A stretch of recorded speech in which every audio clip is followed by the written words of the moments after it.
आज एमएलए डोडा महराज मलिक के खिलाफ जिस तरह पीएसए पब्लिक सेफ्टी एक्ट लगाया गया, हैरान करने वाली बात है और परेशान करने वाली बात है। किस तरीके से ब्यूरोक्रेसी की तानाशाही जम्मू कश्मीर में जिस तरह 10 साल से चल रही थी, आज लगता है कि इलेक्टेड गवर्नमेंट का कोई मतलब नहीं रह गया है, इलेक्टेड एमएलए होने का कोई मतलब नहीं रह गया है और आज भी ब्यूरोक्रेसी का रूल चल रहा है। तानाशाही की हद जो है वो क्रॉस हो गई है। डेमोक्रेसी का सीधा सीधा जो है वो कत्ल है। एक इलेक्टेड आदमी को आप जो है पीएसए लगा रहे। He was not a bloody criminal, वो कोई क्रिमिनल नहीं था। ठीक है, उसके काम करने के तरीके से, उसकी जबान इस्तेमाल करने के तरीके से मैं भी इत्फाक नहीं रखता हूं। उसके कामकाज तरीके से मेरा बहुत डिफरेंस है, मेरे डिफरेंसेस है उससे, और मैं उसके कई मामलात में खिलाफ भी हूं। लेकिन इसका मतलब ये नहीं है कि आप पीएसए लगा दिए। अगर डिफेमेटरी वर्ड्स इस्तेमाल किए थे, उसका कोई भी साथ नहीं देगा। कोई जिस तरह की लैंग्वेज यूज की थी तो उसके और भी तरीके हो सकते थे, आपके कानूनी और भी तरीके हो सकते थे जिससे जो है उसको जो है आप कानून के सामने खड़ा कर सकते थे। लेकिन पीएसए यानी कि एक इलेक्टेड आदमी से पूरे रीजन को खतरा हो गया।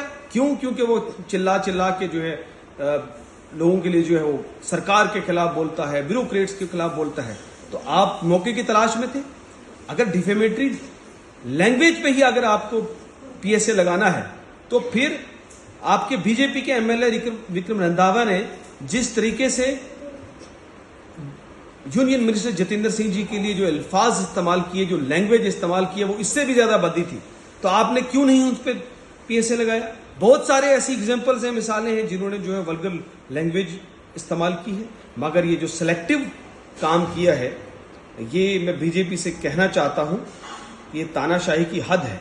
मैं उमर साहब की सरकार के सारे एमएलए से भी कहना चाहता हूं कि ये अटैक महराज मलिक पे नहीं है, ये आपके इंस्टीट्यूशन पे अटैक है, ये असेंबली पे अटैक है, ये आपकी जमहूरियत पे अटैक है, ये आपकी जो है आपके राइट्स पे अटैक है, ये इलेक्टेड रिप्रेजेंटेटिव की आवाज को दबाने पे अटैक है।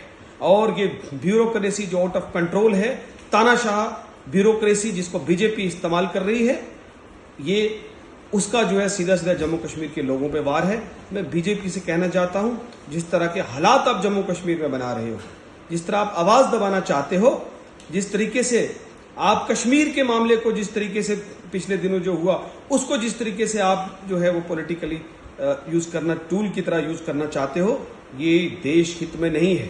आप नेशनल इंटरेस्ट के साथ खेल रहे हो, आप जम्मू कश्मीर के लोगों के साथ खेल रहे हो और ये जो है आपको बहुत भारी पड़ेगा। मैं ये कहना चाहता हूं बीजेपी के सरकार से, एलजी साहब से, कि अगर आपको जरा भी जहन है, आप पॉलिटिकल सूझबूझ है, होम मिनिस्टर साहब के पास जरा सी भी सूझ समझ है, तो फौरी तौर पे इसको, इस पीएसए जैसे जो है उनको वापस, इस जो ये जो एक्ट लगाया है इसको वापस किया जाए। और अगर उसने कोई गलती की है, उस गलती के मुताबिक कानूनी कार्रवाई की जाए। ये पीएसए वाले जो है इस तरह के जो है कानून आप आवाज दबाने के लिए जो है इसको लगाना छोड़ दें, वरना आपको एक वक्त आएगा कि आपके लिए संभालना मुश्किल हो जाएगा। क्योंकि जम्मू कश्मीर के लोग जो हैं अब बहुत तंग आ चुके हैं और आखिर ये जो है जिस दिन ये गुस्सा फूटेगा तो आपको संभालना मुश्किल हो जाएगा। लोग फिर जब सड़कों पर आएंगे तो आपको संभालना मुश्किल हो जाएगा।